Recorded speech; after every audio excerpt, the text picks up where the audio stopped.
a whole. And I think you can easily point that to having that ease of access to both of those markets, the UK internal market and the EU single market. I'm staggered, actually, that I'm even able to talk. I'm still trying to pick my chin up off the floor from the idea of Mr. Habib that the Prime Minister of the United Kingdom should not be in Belfast today. The Prime Minister of the United Kingdom has a right He should be doing his job in Westminster.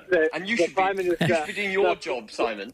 You should be doing your job, not championing nationalist causes in Northern Ireland, not talking about the protocol. Ben, come on, let Simon make his point. First of all, go on, Simon. You speak. 3 points. First of all, the British Prime Minister, the UK Prime Minister, has a right to be in any court of the United Kingdom at any time of the day or night, and doesn't have to have a reason or excuse for doing so. Secondly, thank you for advising me how to do my job. I'll take that under advisement. And surely you can't do the same, Mr. Habib, who was championing this whole deal as being a very good thing and a great solution. That must be a different person, I presume. No, I spoke once of the opportunity the British government had to actually take corporation tax rates down to the level in the Republic, something which was a prerequisite for Northern Ireland to be able to compete with the Republic, and for making investments of a fundamental infrastructure nature, which actually the British government has failed to do. Successive British governments have failed to do for 40 years. But Ben, I think Simon's point was that you voted as an MEP. You voted for the protocol as part of the withdrawal agreement. Must have been a different person. I voted for the protocol. I voted for the protocol because we've been through a constitution. I voted for the protocol.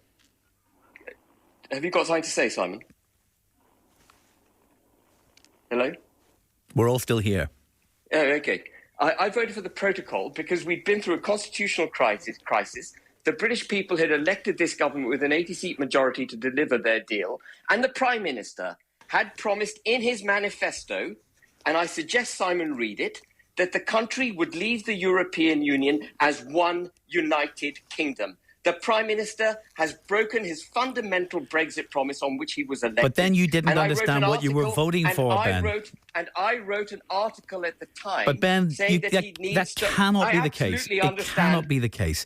If you voted for the protocol, which you did, and if you understood that the protocol would leave Northern Ireland in the single market of the EU, then it's not the case that William, we were all leaving in the same way. Michael Gove and Lord Frost lied, and I'm going to say lied because I'm sick and tired of treading on eggshells when it comes to these Well, I'm sure they would deny that. Lied to the EU Lord Select Committee in late May 2020 when they said that they would get the future agreement that they were negotiating at the time and subsequently came to be known as the Trade and Cooperation Agreement.